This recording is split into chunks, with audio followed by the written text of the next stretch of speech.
Hello, welcome to WonderCon 2024. I'm Heidi McDonald of The Beat at comicsbeat.com. This year, our coverage is sponsored by Beat2Beat, our new business newsletter, The Buzz. Okay, The Buzz is, I'm standing next to Bruce Dickinson. Hello.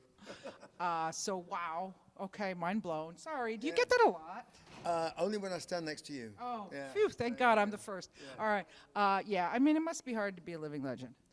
I couldn't tell. I couldn't possibly comment on that. I'm very, I just get up in the morning and I'm like, I don't feel like a living legend, But at least I'm living though. Yes, that the living part is absolutely the most important thing.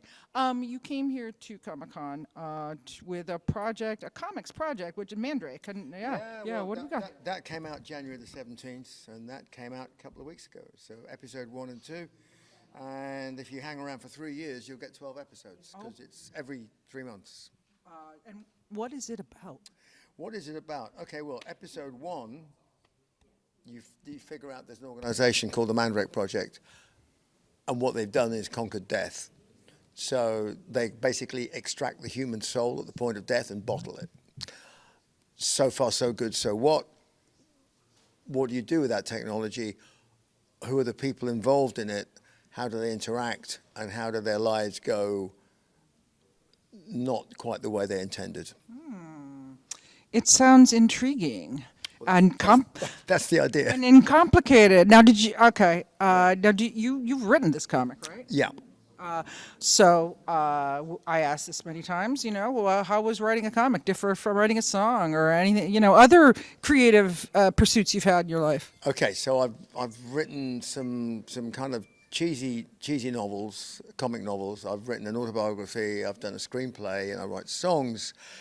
And comics are none of those. It's a whole different medium. Okay, as points of contact with all of those, but it's a different thing. And I've been guided very ably through the process of writing this with my writing partner, my script partner, Tony Lee, who is very experienced in all this kind of stuff. Would that be the Tony Lee who wears the vest, right? He's a comics writer. Is he the British comics writer? I know Tony. You know Tony, yeah.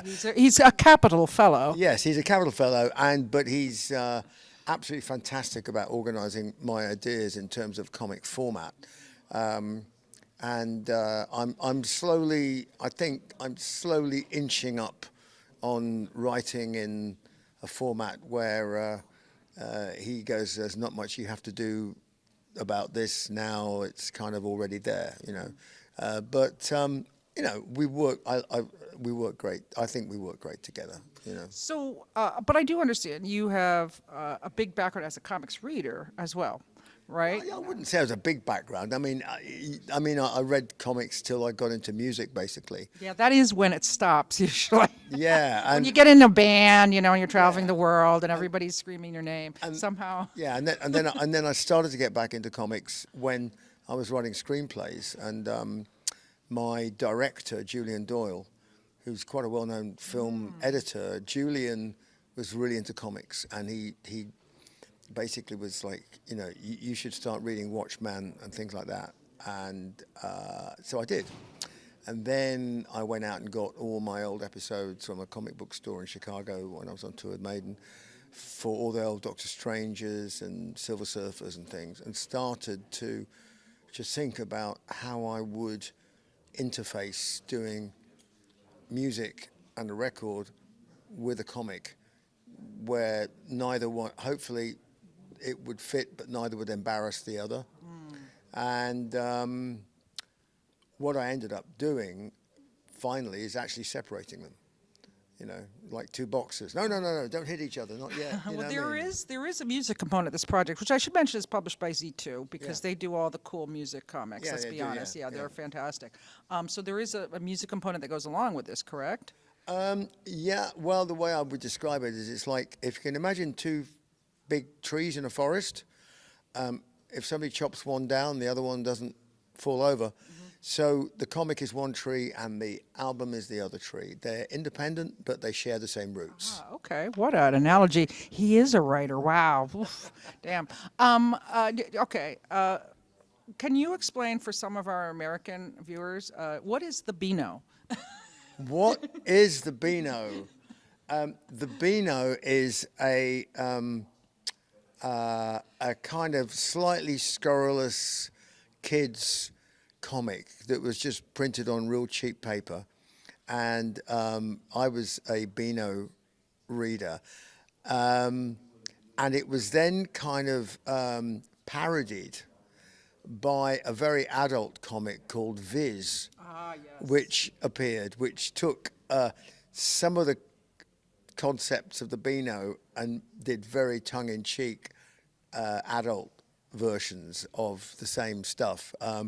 But it was it was kind of cool because the Beano was as near to the knuckle as you could get for an 8 or 9 year old, you know. Yeah, I have noticed that pretty much every English male that you talk to has a Beano in their past, and many girls as well. But yeah, it's kind of a universal kind of shared cultural thing. Yeah, the Beano. There was some serious. There was there was even back then there was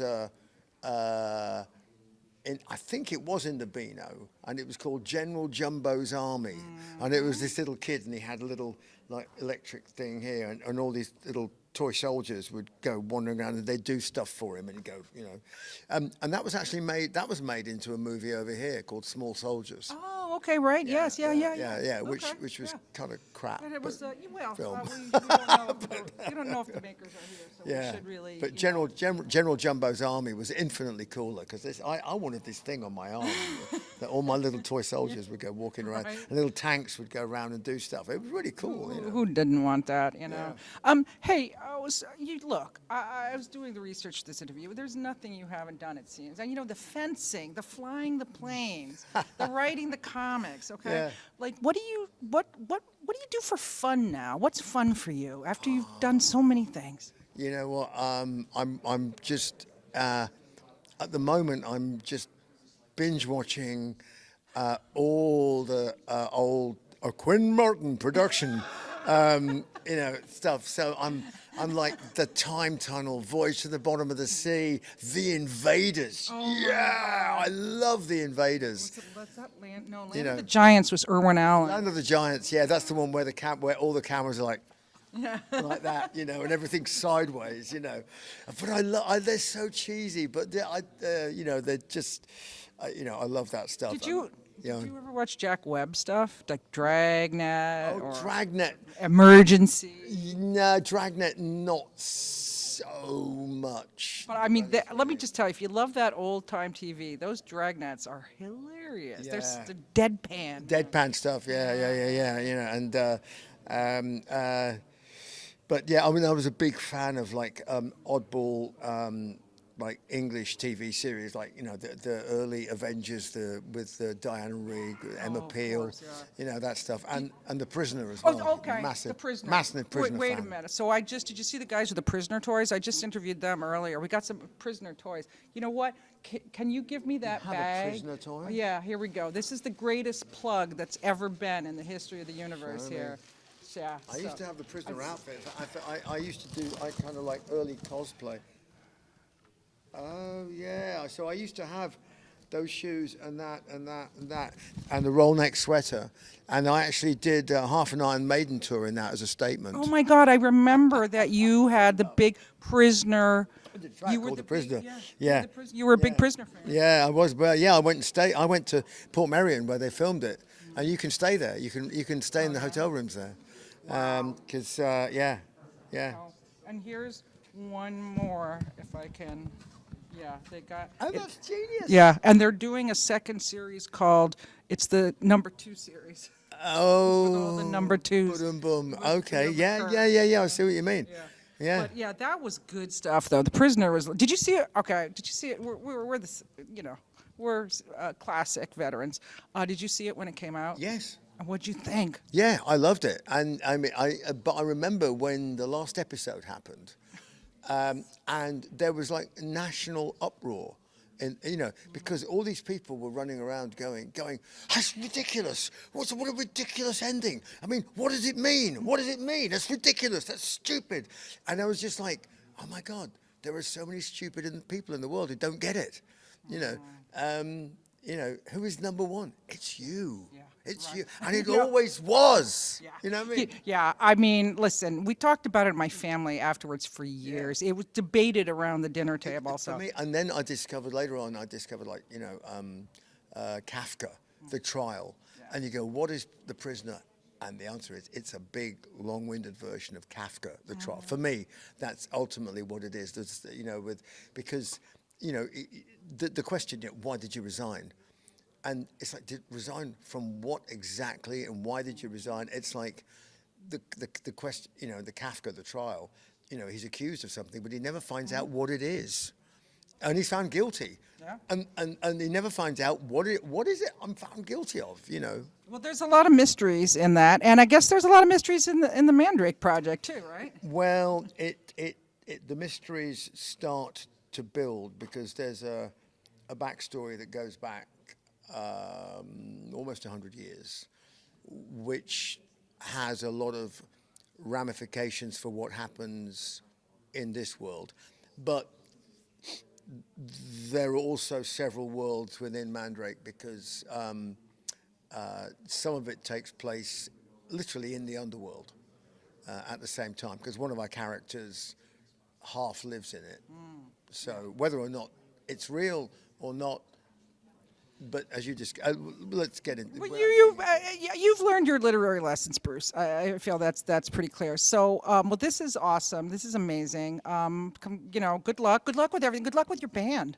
I hope everything goes well with the band. Oh man, I mean, I'm super. I mean, this is.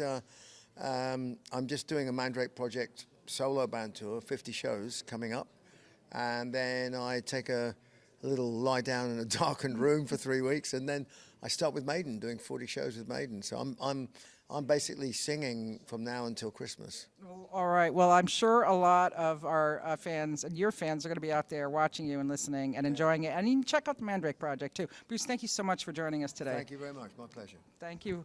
Out from WonderCon.